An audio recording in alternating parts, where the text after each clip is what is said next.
प्यारे बच्चों, स्वागत है आपका एक बार पुनः।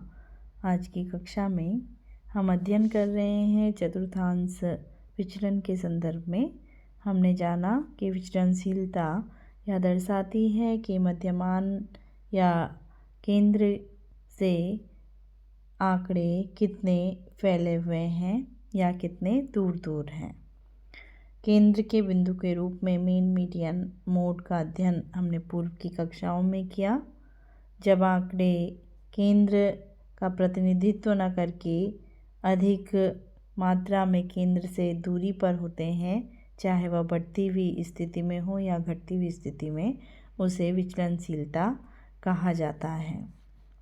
विचलनशीलता की 4 माप होती हैं: range, average, mean, standard deviation और क्वार्टर डेविएशन। हम अध्ययन कर रहे हैं क्वार्टर डेविएशन के संदर्भ में, और डेविएशन की सबसे शुद्ध मेज़रमेंट होती है स्टैंडर्ड डेविएशन।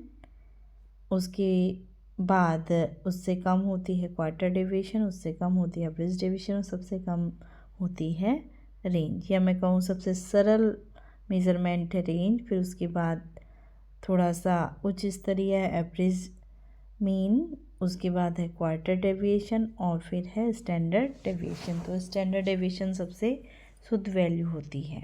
तो हम अध्ययन कर रहे हैं अभी क्वार्टर डेविएशन का, उसके पश्चात हम अध्ययन करेंगे स्टैंडर्ड डेविएशन का। क्वार्टर डेविएशन में हमने अध्ययन किया कि इसका जो सूत्र है वह Q से दर्शाया जाता है। यह Q3 और Q1 की बात करता है, जिसमें 25% डाटा आपका Q1 में आता है और Q3 में 75% डाटा आपका आता है।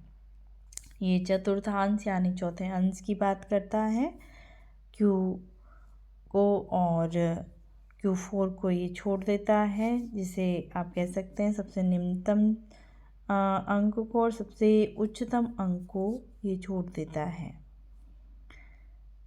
इसके सूत्र के बारे में हमने जाना कि Q = Q3 Q - Q1/2 में Q3 को कैसे निकाला जाएगा और Q1 को कैसे निकाला जाएगा। सवाल हमने सॉल्व करके देखा, जिसमें हमारे पास विषम संख्या दी हुई थी। सूत्र के अनुसार हमें ज्ञात हुआ कि Q3 25 है, Q1 15 है। तो हमने सूत्र में से रखा 25 - 15/2 हमने किया और हमारे पास Q की वैल्यू निकल गई।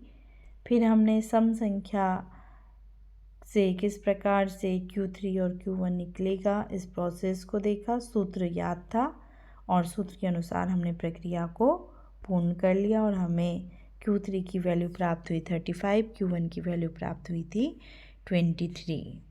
और जब हमने इसे सूत्र में रखा तो हमारे पास Q आ गया था 6।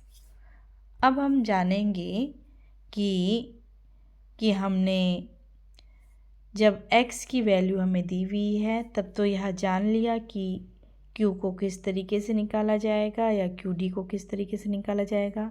लेकिन x के साथ यदि फ्रीक्वेंसी भी दी हो तो तब किस प्रकार से हम क्वार्टर डेविएशन या Q की वैल्यू को निकालेंगे, जिसमें Q3 - Q1 अपॉन आपका क्या आ गया, यहाँ पर 2 आपकी वैल्यू आ गई है। तो Q3 और Q1 कैसे यहाँ निकाला जाएगा, इसे सॉल्व कर हम देखते हैं। सबसे पहले हमें x की वैल्यू लिख लेना है, फिर हमें f की वैल्यू लिख लेना है, n निकाल लेना है हमें, क्योंकि n आपकी फ्रीक्वेंसी से निकाला जाएगा। जब n आपका निकल जाएगा तो अब आपका नेक्स्ट कार्य है कम्युटेटिव फ्रीक्वेंसी को निकालना। कम्युटेटिव फ्रीक्वेंसी को निकालने के लिए आपने यह ध्यान रखना है कि आंकड़े घटते हुए से बढ़ते हुए की ओर हों। तो आपने सबसे पहले यहाँ पर पहली फ्रीक्वेंसी लिख ली 14 की, फिर उसके बाद 22 की फ्रीक्वेंसी को ऐड किया, फिर 32 की फ्रीक्वेंसी को ऐड किया, फिर आपने 44 की फ्रीक्वेंसी को ऐड किया, फिर 56 की, फिर 58 की, फिर 68 की, फिर 69 की और फिर इनमें 70 की फ्रीक्वेंसी को ऐड कर लिया, तो टोटल आपके पास आ गया 55। तो आपने चेक किया कि n और कम्युनिटी फ्रीक्वेंसी की लास्ट डिजिट इक्वल है या नहीं है, तो दोनों एक जैसे, इसका अर्थ है कम्युनिटी फ्रीक्वेंसी ठीक निकाली गई है। अब आप सूत्र के अनुसार काम शुरू कर देंगे। Q3 माइनस Q1/2 करना है, तो पहले हमें जानना है कि Q3 की वैल्यू क्या है। तो Q3 की वैल्यू को अब हम जान लेंगे इसमें। तो हमने क्या किया यहाँ पे 3n+1/4 टर्म, वैल्यू हमारे पास आ गई 3 और n है हमारे पास 55, 1 किया हमने इसमें ऐड तो हो गया 56। तो 3 × 56 आप करोगे, जो वैल्यू आएगी उसमें आप 4 का क्या दे देंगे, भाग दे देंगे, तो आपके पास वैल्यू आ गई है यहाँ पर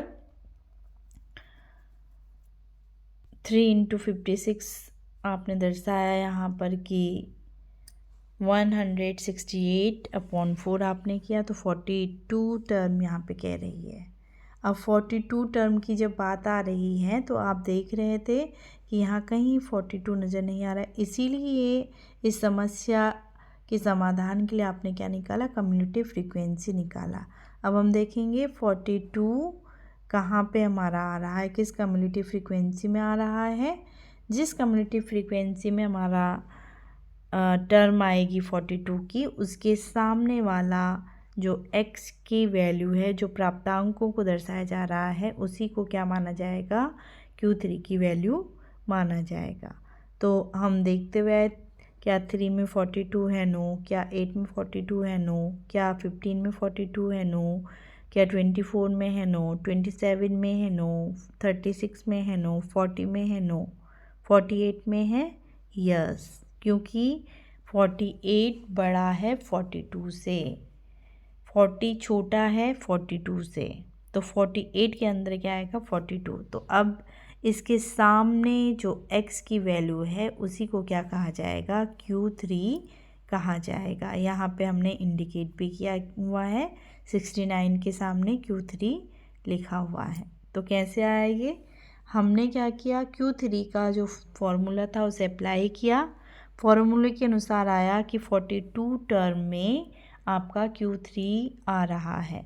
तो कम्युनिटी फ्रीक्वेंसी में हमने देखा कि 42 48 के सामने आ रहा है, इसके अंडर में आ रहा है, तो इसके सामने जो वैल्यू है x की वो क्या है 69 है, तो 69 क्या हो गया हमारा Q3 हो गया। अब ऐसे ही हम Q1 भी निकाल लेंगे।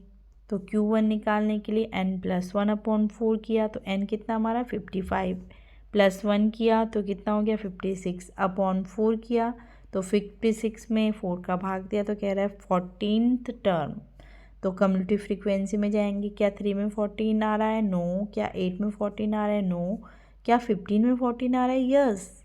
तो इसने इंडिकेट किया 15 के सामने वाला जो x की वैल्यू है वो क्या हो जाएगा, Q1 हो जाएगा। तो अब हमारे पास Q3 भी है और Q1 भी है, और जब दोनों ही हमारे पास हैं वैल्यू, तो सूत्र में हम रख लेंगे Q3 माइनस Q1/2।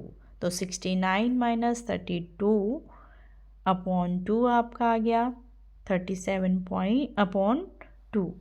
तो जब 37 में 2 का भाग दिया तो 18.5 हमारी Q की वैल्यू यहाँ पर कहलाएगी। तो ये आपके लिए अभ्यास के लिए प्रश्न है। इस प्रश्न को आपको सॉल्व करना है। सॉल्व करने के लिए आपको क्या करना है, सबसे पहले आप Q = Q3 माइनस Q1/2 यहाँ सूत्र लिख लेंगे। अब सूत्र के अनुसार आपको Q3 और Q1 चाहिए, तो जब आप Q3 के फॉर्मूले को अप्लाई करेंगे, तो Q3 के फॉर्मूले को अप्लाई करते हुए आपके पास n की वैल्यू होनी चाहिए। तो इसके बाद आपको क्या करना है, इसका n निकाल लेना। n = कितना, तो जो वैल्यू आएगी, तो अब अगर आप Q3 की वैल्यू निकालते हैं तो Q3 का सूत्र क्या है, 3n+1/4 टर्म। तो 3 आपके पास आया हुआ है, n आपने निकाल लिया है, n+1 कीजिए, 4 लिखिए, तो फिर इसके बाद वो टर्म यहाँ पर दिखाई देनी चाहिए। तो जब आप 3 से इंटू कर रहे होंगे तो वैल्यू बढ़ जाएगी, और फिर आप यहाँ चेक करेंगे, नहीं नज़र आया आपको संख्या तो आपको चिंता नहीं करनी है। उसके समाधान के लिए यहाँ पर क्या बताया गया है, कम्युलेटिव फ्रीक्वेंसी बताई गई है।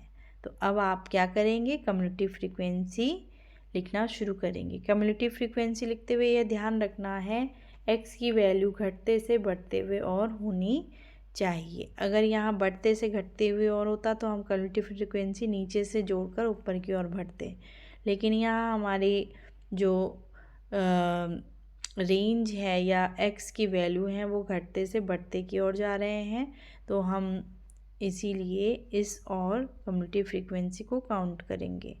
तो सबसे पहले हम 8 लिख लेंगे, फिर उसमें 5 जोड़ेंगे, वैल्यू आएगी, फिर उसमें 4 जोड़ेंगे, वैल्यू आएगी, फिर 7 जोड़ेंगे, फिर वैल्यू, फिर 5, फिर 9, फिर 6, फिर 8, फिर 9, और चेक करेंगे जो यहाँ पर लास्ट डिजिट की वैल्यू आई है और n की वैल्यू एक जैसी हैं या नहीं है। अगर इक्वल आई हुई है तो इसका अर्थ है हमने कम्युलेटिव फ्रीक्वेंसी को ठीक निकाला है, और अगर इक्वल नहीं आए हैं तो अगेन आपने क्या करना है, काउंटिंग स्टार्ट कर देनी है।